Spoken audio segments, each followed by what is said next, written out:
So I often talk about the benefits of working on your own car. You save money, you learn a lot of interesting things in the process, you get the satisfaction of fixing something, and you know that the job is done right the way that you want it done. But there are some real downsides to working on your own car.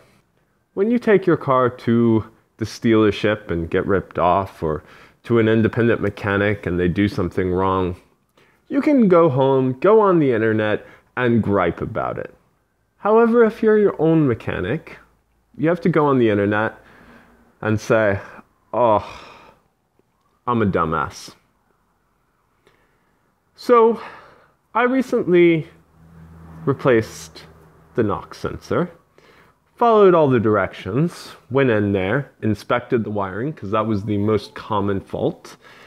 Looked good, so went ahead and replaced the knock sensor, reset the fault code, drove along on my merry way, very pleased with myself, until I checked for fault codes again, and found that the same fault code had come back again. This was pretty annoying. And I went in there and I was like, well, there must actually be a short somewhere. And I started testing plugs and wiring and looking along the rest of the wiring as much as I could. And I couldn't see anything wrong. Now, at this point, did I think that maybe possibly I had the wrong knock sensor, since there are two of them?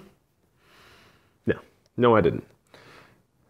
So I tested a few more things and really just couldn't find any problems. So I finally decided I would eliminate all wiring issues by jumping the knock sensor directly from the ECU in the hood to the knock sensor itself. And that, damn it, would work. So I reset the error code, I jump back in my car, I go for a drive, I check the error code, and of course it's back.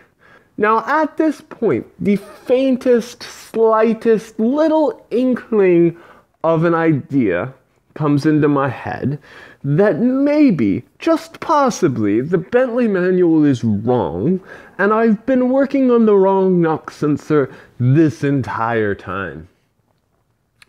So, I took a few more things off to get at the other knock sensor, and sure enough, the wire is chewed through by some rat. All that work for nothing.